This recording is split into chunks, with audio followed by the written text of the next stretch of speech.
Ninayezungumza hapa ni mjumbe wa bodi ya wakurugenzi ya klabu ya Simba. Kwa hiyo nazungumza kwa niaba ya uongozi wa Simba, mwenyekiti wa bodi pamoja na mwenyekiti wa klabu ya Simba. Kwa hiyo uongozi wa Simba upo hapa, ambayo tumefuatana na jopo, lipo baadhi ya viongozi wa wilaya, mkoa kutoka Dar es Salaam ambao wameungana na viongozi wa Ruangwa, wapo viongozi wa tawi hapa. Lakini yote kwa yote tuko katika jukumu moja ambalo tutasikia wataalamu wanatueleza. Kwa hiyo karibu. Mimi kwa majina naitwa Dr. Ezekia Ambikile, ni kaimu mganga mkuu halmashauri ya wilaya ya Ruangwa, lakini kwa muda huu namwakilisha mkurugenzi mtendaji wa halmashauri ya wilaya ya Ruangwa ambaye angependa awepo ajumuike nanyi siku ya leo, lakini kutokana na majukumu mengine ambayo anaendelea nayo, basi akanielekeza nifikishe ujumbe wake mahususi kwa wananchi wake wa wilaya ya Ruangwa pamoja na nyinyi wageni wetu. Kwanza anatambua uwepo wenu. Amefurahi sana kwa ujio wenu. Anaamini kwamba ujio wenu utasaidia kwenye zoezi hapa la kufanya uchunguzi na utambuzi wa vichwa vikubwa na mgongo wazi, hasa kwa mama wajawazito. Amesema kwamba wananchi mpokee ili zoezi kwa mikono miwili, kwani lina manufaa makubwa sana. Ikitokea labda mama hapa akichunguzwa akabainika na changamoto hiyo, basi kuna nafasi kubwa sana ya kuanza kupata matibabu ya awali mapema zaidi, kabla hata baada ya kujifungua, ili zoezi pengine utambuzi wake ungechelewa. Kwa hiyo zoezi ambalo litafuata saizi hapa litakuwa ni zoezi la kwanza kufanya vipimo vya awali. Kwa hiyo muendelee kuwa wavumilivu ili tuweze kunufaika kwa pamoja. Ruangwa kwa maendeleo. Basi kwa machache niseme karibuni sana, na nimeweza kulizindua hizo zoezi hili. Tunashukuru. Asante. Labda tusikie neno la kushukuru kwa mapokezi kutoka kwa mmoja. Habari za saizi tena jamani? Salama. Karibuni sana katika hospitali ya wilaya ya Ruangwa. Tunashukuru pia kwa mapokezi makubwa na ushirikiano mkubwa tuliopata kutoka kwa halmashauri ya wilaya ya Ruangwa, lakini pia kwa hospitali kiujumla. Lakini tukiwa hapa pamoja na klabu ya Simba Sports Club, tumekuja kwa ajili ya kufanya hii sasa event yetu, lakini pamoja na kutoa elimu kwa wataalamu wa afya ambao wapo katika wilaya ya Ruangwa kama alivyotangulia kusema kaimu mganga mkuu. Lakini vile vile kufanya uchunguzi kwa mama wajawazito juu ya changamoto ya kichwa kikubwa na mgongo wazi, ambao ni kati ya magonjwa ambayo yanasaulika katika jamii, kupewa kipaumbele katika matibabu, katika kampeni mbalimbali kwa ajili ya ugunduzi, lakini pia matibabu ya haraka na awali, lakini pia ukubwa wa tatizo hilo. Kwa hiyo tunashukuru kwa ukaribisho huu, lakini pia na ushiriki wenu, lakini pia kwa ujumla pia na klabu ya Simba. Kwa pamoja tutaliendesha zoezi hili na tunategemea mnufaike kwa kiwango kikubwa, lakini pia kwa wale ambao watakuwa na changamoto, watabainika kuwa na changamoto au hata wanaweza sigundulike hapa, lakini mkakuta kuna jirani yenu mnamfahamu ana changamoto hiyo ya kichwa kikubwa na mgongo wazi, au kwa elimu mtakayopewa mkaelewa ni tatizo gani na linaathiri watu gani, mtakuwa mmeshajua kwamba changamoto hiyo mtaiwasilisha wapi, lakini nani anatoa matibabu stahiki na ya mapema kwa ajili ya kuhakikisha watoto wao wanapata matibabu yaliyo sahihi na kwa wakati, ili waweze kuwa na maendeleo mazuri kama watoto wengine. Kwa hiyo karibuni sana, lakini pia tunashukuru kwa ukaribisho huu. Napenda kuwasilisha sasa kwa mjumbe wa bodi, lakini na viongozi wengine. Tumeambatana pia na timu kutoka Muhimbili Orthopedic Institute ambao ndo wana facilitate haya mafunzo. Kwa hiyo asanteni sana.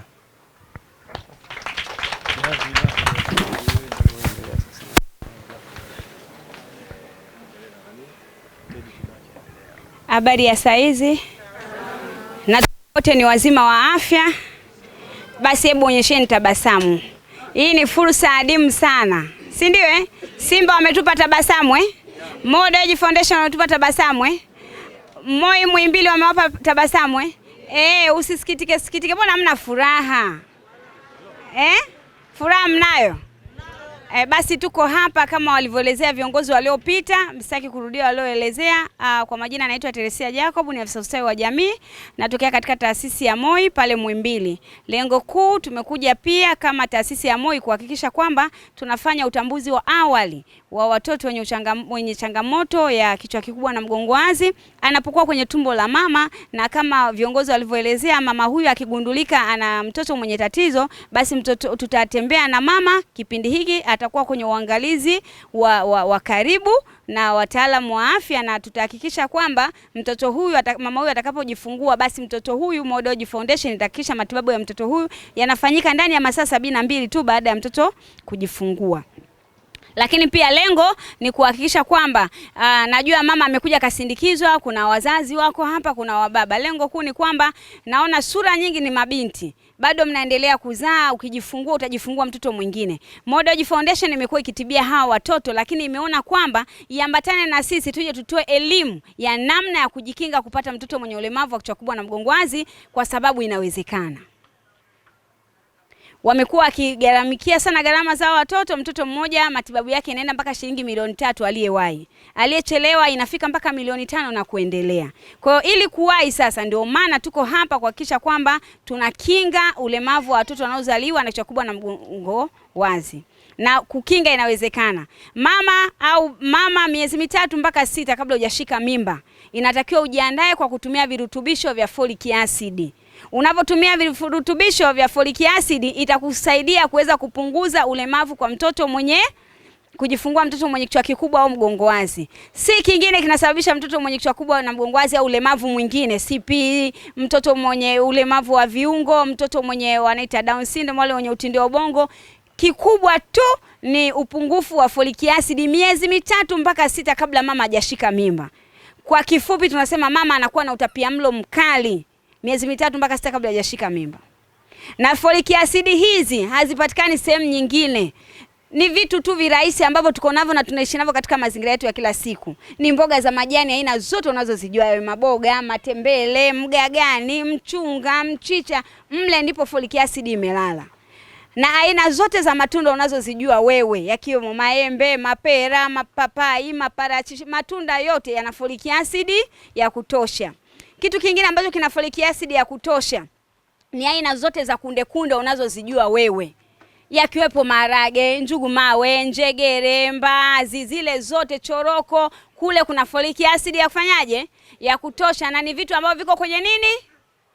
Mazingira yetu tunayoishi kila siku. Vyakula visivyokobolewa. Kwa nini ukoboe mahindi wakati umeatoa shambani kwako, umevuna mwenyewe kama vile mashadha Mwenyezi Mungu amekujalia ardhi yenye rutuba, unapata mahindi? Chukua mahindi yako, nenda kayasage, pata virutubisho vyote vya kutosha. Vyakula visivyokobolewa vina folic acid ya kufanyaje? Ya kutosha. Nini tena kina folic acid ya kutosha? Vyakula vyote vya nafaka. Wababu mnakunywaga uji saa 4, mnasema uji wa watoto, si ndio? Jamani, uji una folic acid ya kutosha, ile ni nafaka. Si kuna uji wa ulezi, kuna uji wa uwele, kuna uji wa mtama. Nafaka yote ina folic acid ya kutosha, mpaka na mchele una folic acid ya kutosha. Kwa tule vyakula vyetu vya asili ambavyo viko kwenye mazingira yetu tunayoishi kila ya kwanza tule nini? Cha pili tule nini? Cha 3 tule nini? Cha 4 tule nini? Vyakula visivyokobolewa pamoja na vyakula vya nini? Mama, unapogundua tu kwamba unataka ushike mimba sasa ndo mwezi ujao mimi lazima nibebe mimba, miezi 3 ijao lazima nibebe nini? Mimba. Nenda kliniki ya mama, baba na mtoto mapema. Kule kuna washauri wa huduma za afya. Mimba isiwe bahati mbaya. Wengi tunasema mimba bahati mbaya. Uongo kweli? Nyie wote hapa nikiwauliza siku mloshika mimba zenu, unashangaa tu tayari unatema mate, unatapika. Uongo, unatapika nyongo. Tujiandae kwa ajili ya mimba miezi 3 mpaka mingapi? 6. Kabla hujashika nini? Tuna mabinti hapa naona wadogo. Binti una miaka mingapi? Umeona na miaka 21. Ulijiandaa? Ulishangaa kitu na boksi. Kwa hiyo tunatakiwa tujiandae miezi 3 mpaka 6 kabla ya nini? Hiyo imetokea sasa, nafasi nyingine usirudie, si ndio mama eh? Haya, Folic Clinic umeanza mimba ikiwa na miezi mingapi? Haya sasa, mtoto anaumbika tumboni kwa mama akiwa na umri kuanzia 0 mpaka miezi 3, ndipo mtoto anaenda kuumbika vizuri. Na hiki kichwa kikubwa na mgongo wazi kinaenda kutokea pale kwenye 0 mpaka miezi 3, mtoto akiwa kwenye tumbo la mama. Aliwahi alichelewa? Folic acid aliwahi kuzitumia? Kwa hiyo jiandaeni miezi 3 mpaka 6 kabla hujashika nini? Haya, hiki kichwa kikubwa ni nini? Kichwa kikubwa maana yake ni kichwa maji. Ni kichwa kinajaa maji kupita kiasi. Kila binadamu ana maji katika kichwa chake. Lakini kichwa cha mtoto kinapopata udhaifu, kwamba fuvu la kichwa halikomai vizuri pindi anapokuwa kwenye tumbo la mama kipindi cha 0 mpaka miezi 3 cha mimba, pale ndio mtoto anapoenda kuumbika pale 0 mpaka miezi mingapi? Ukichelewa hapo tu utakunywa folic acid, lakini utamwepusha na ulemavu mwingine. Lakini kama ni wa kichwa kikubwa na mgongo wazi tayari habadiliki. Kwa hiyo tujiandae mapema, sawa? Kichwa kikubwa hiki kinakuwa kimejaa maji. Mtoto anapokuwa amezaliwa, anazaliwa na kichwa chake kikiwa kimejaa maji. Na hiki kichwa kinakuwa ni teketeke. Ukimshika kwenye paji lake hapa, unakuta anabonyea kama embe lililoiva. Au parachichi. Nani anajua parachichi lililoiva? Ukilibonya tu hivi na kidole kinabaki. Basi na hiki kichwa cha mtoto anayezaliwa na upungufu wa folic acid anakuwa hivyo, kwa sababu anakuwa hajakomaa vizuri kwenye tumbo la nani? La mama. Kitu kingine, huyu mtoto utamwona kabisa kama ni wa kuzaliwa. Utaona kiini chake cha jicho kinakuwa kama mwezi unaozama. Mishipa ya fahamu inakuwa kama inatoka nje. Huyu mtoto anavyozidi kuchelewesha matibabu atakosa hisia za haja kubwa na haja ndogo, na atapata matatizo ya mifupa. Ndio maana tunasema mtoto huyu ni mlemavu wa viungo, hatembei, amechelewa kutambaa. Mwanangu ukimkalisha shingo inaenda hivi. Hiyo ni kwa sababu ana ulemavu wa maji kichwani. Ule ni ulemavu kama ulemavu unazuilika. Miezi 3 mpaka mingapi? Kabla ya kushika nini? Haya, huyu mtoto mwenye kichwa kikubwa anatokea katika stage ngapi? Stage ya kwanza ni miezi 3 mpaka 6 kabla ya mimba. Stage ya pili ni wakati wa tabia, mila na desturi tunazoziishi. Mimi nimetumia virutubisho vyangu na folic acid ya kutosha, lakini ni mlevi. Na kunywa pombe nikiwa na mimba kupitiliza, mimba haijafika hata miezi 5 6, yani mimi ninabuya mpaka nalala kwenye mabanda ya pombe. Unamwathiri mtoto aliyekuwa tumboni. Pombe imeandikwa uruhusiwi kunywa chini ya umri wa miaka mingapi? Kwa nini unaenda kunywa ukiwa na mimba? Ukivumilia miezi 9 utakufa? Wala haufi. Utaishi na utazaa mtoto wako, utaendelea kunywa wewe mpaka ulale kwenye mapipa ya pombe. Lea mimba yako, jifungue mtoto, endelea na tabia zako za kunywa nini? Umwepushe mtoto ulemavu, kwa sababu ukimzaa mtoto mwenye ulemavu ni burden kwako, ni mzigo kwako. Jamii yote itakucheka, jamii yote itakutenga. Nasema uongo? Epuka kuzaa mtoto mwenye ulemavu kwa kutumia folic acid miezi 3 mpaka 6 kabla ya kushika nini? Mwingine ni mvutaji wa tumbaku, ugoro. Dawa za kienyeji ni zake. Eti ukinywa dawa hii hautatema mate. Ukinywa dawa hii hautatapika. Zile ni vimaudhi vidogo vidogo tu vya mimba, utatema tu hata unywe dawa gani. Nani ashaye kunywa dawa akaacha kutema mate? Nani? Nyesi wajawazito nijibuni, nani? Ukinywa utatema tu vile vile. Sasa unaenda, zile dawa hazina kiwango maalum. Unamwathiri mtoto aliyekuwa wapi? Usinywe dawa ambayo hujashauriwa na daktari. Ukiumwa kichwa, ukiumwa tumbo, maumivu makali, nenda hospitali. Sio kila dawa naruhusiwa kunywa mama nani?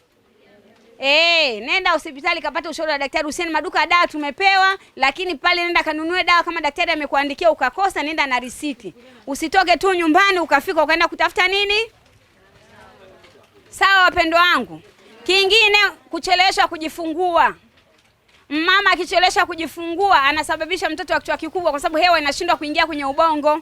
Kwa mama ukiona uko mbali na kituo cha afya, mimba inapofika miezi 7, tunajua huku ni mbali, vijiji viko mbali. Ongea na mhudumu wa afya, mueleze ukweli. Nenda kliniki kwa wakati, mimba toka umegundua tu una mimba una wiki 2.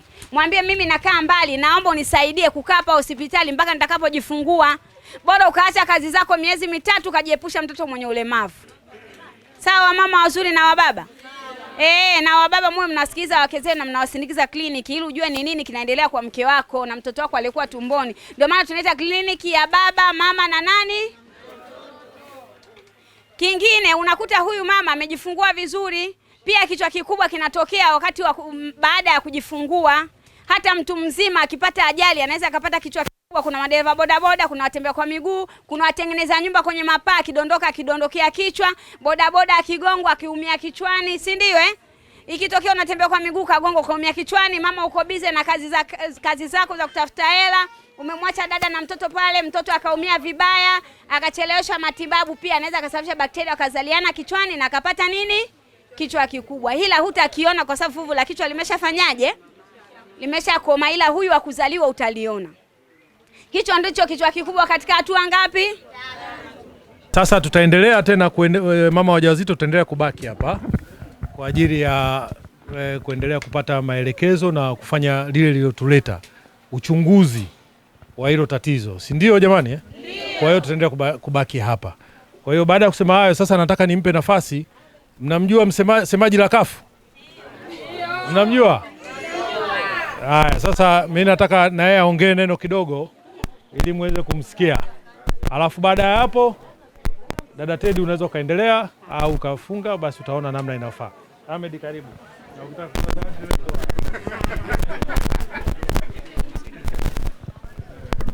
Assalamu alaikum. Simba.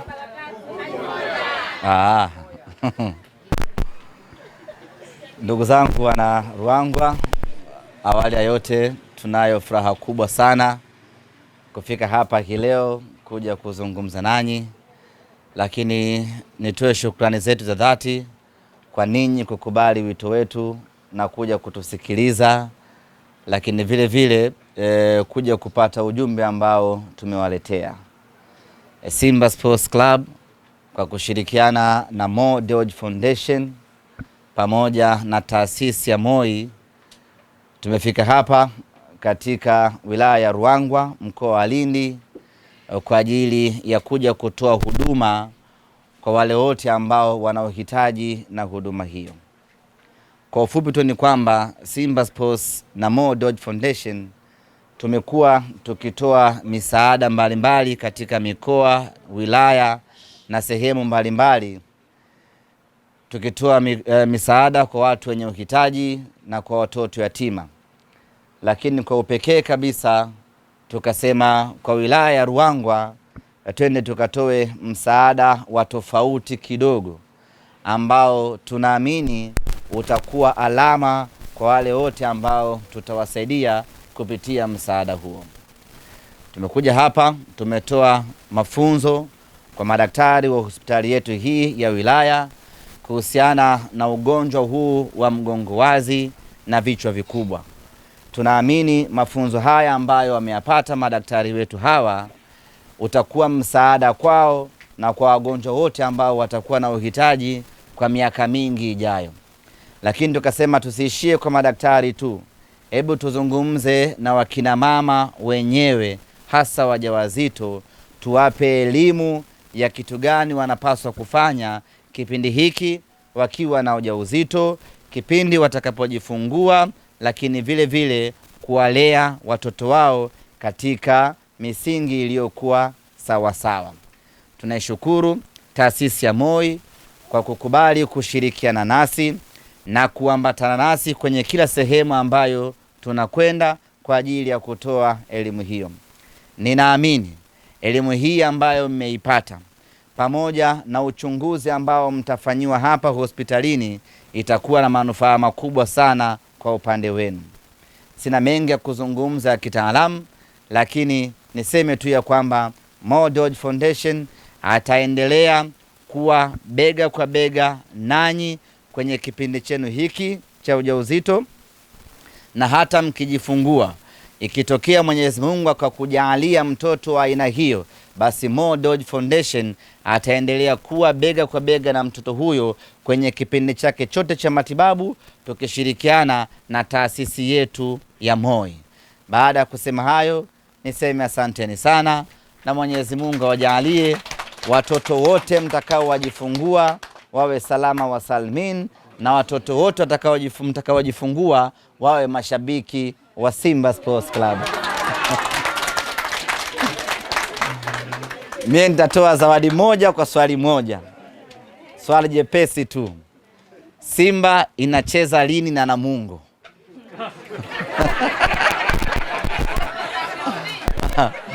Basi mmepatia wote. Asanteni sana.